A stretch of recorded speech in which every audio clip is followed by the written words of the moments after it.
Pierre Bourdieu adalah salah satu sosiolog paling berpengaruh di abad ke-20.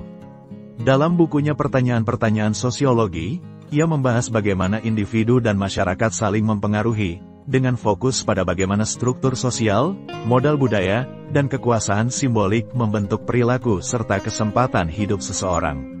Melalui berbagai konsep penting yang ia kembangkan, Bourdieu mengajak kita untuk memahami bagaimana ketimpangan sosial terus berlanjut dari generasi ke generasi. Pemikirannya tidak hanya relevan dalam memahami hubungan sosial dalam masyarakat modern, tetapi juga membantu menjelaskan mengapa ketidakadilan struktural begitu sulit diatasi meskipun ada upaya untuk menciptakan kesetaraan.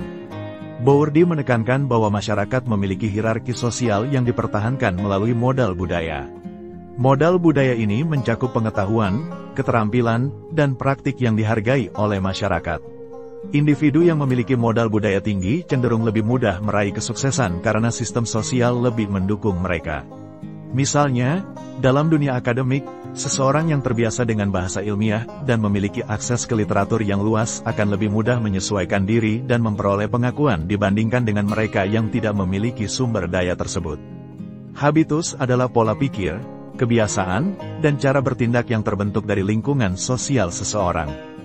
Dengan kata lain, cara kita melihat dunia dan bertindak dalam masyarakat bukanlah sesuatu yang sepenuhnya kita pilih sendiri, tetapi dibentuk oleh pengalaman hidup kita di dalam struktur sosial tertentu.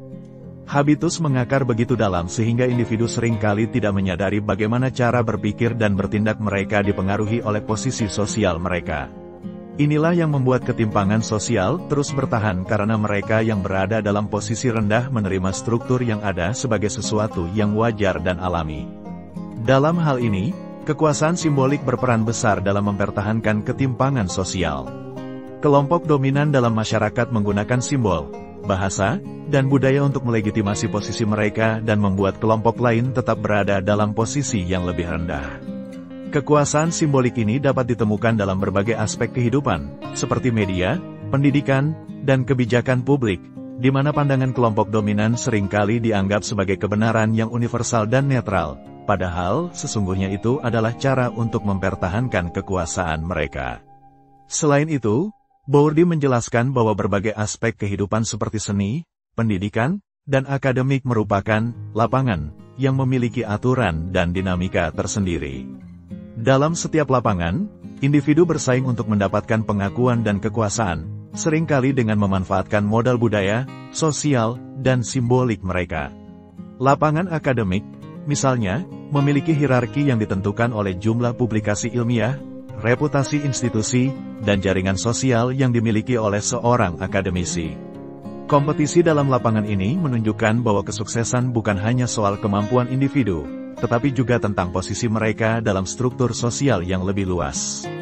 Bourdieu juga mengkritik gagasan bahwa kesuksesan hanya ditentukan oleh usaha individu atau meritokrasi. Menurutnya, sistem sosial membatasi mobilitas sosial karena distribusi modal budaya dan sosial tidak merata. Oleh karena itu, orang dari latar belakang yang lebih beruntung memiliki peluang lebih besar untuk berhasil dibandingkan mereka yang berasal dari kelompok kurang beruntung. Ini menjelaskan mengapa banyak institusi pendidikan elit cenderung mereproduksi kelompok sosial yang sama dari generasi ke generasi, bukan karena mereka lebih berbakat, tetapi karena mereka memiliki akses ke sumber daya yang lebih baik sejak awal. Bourdieu juga mengangkat konsep kekerasan simbolik, yakni bentuk dominasi yang tidak disadari di mana nilai-nilai dan norma yang menguntungkan kelompok dominan diterima begitu saja oleh kelompok yang kurang berkuasa.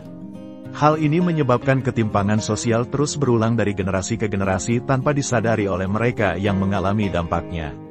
Misalnya, dalam dunia kerja, standar profesional yang dianggap ideal seringkali ditentukan oleh kelompok dominan, sehingga mereka yang berasal dari latar belakang berbeda merasa tidak cukup kompeten atau bahkan berusaha mengubah diri mereka agar sesuai dengan standar tersebut.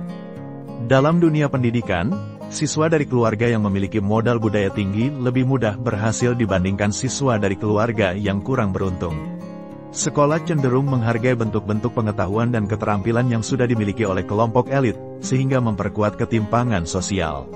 Seorang anak yang tumbuh dengan akses ke buku, diskusi intelektual di rumah, dan dorongan dari orang tua yang berpendidikan tinggi akan lebih mudah beradaptasi dengan sistem pendidikan dibandingkan dengan anak yang tidak memiliki akses tersebut. Selera seseorang terhadap makanan, mode, dan seni juga mencerminkan posisi sosial mereka. Bourdieu menyoroti bagaimana selera bukan hanya preferensi pribadi, tetapi juga alat untuk menunjukkan dan memperkuat identitas serta stratifikasi sosial. Mereka yang memiliki modal budaya tinggi cenderung memiliki selera yang lebih dihargai secara sosial, seperti kecenderungan untuk menikmati seni klasik atau makanan yang dianggap eksklusif. Sementara mereka yang memiliki modal budaya lebih rendah seringkali memiliki selera yang dianggap lebih kasar atau biasa oleh kelompok dominan. Dalam konteks globalisasi, Bourdieu mengamati bagaimana praktik budaya yang dominan menyebar ke seluruh dunia dan menyebabkan homogenisasi budaya.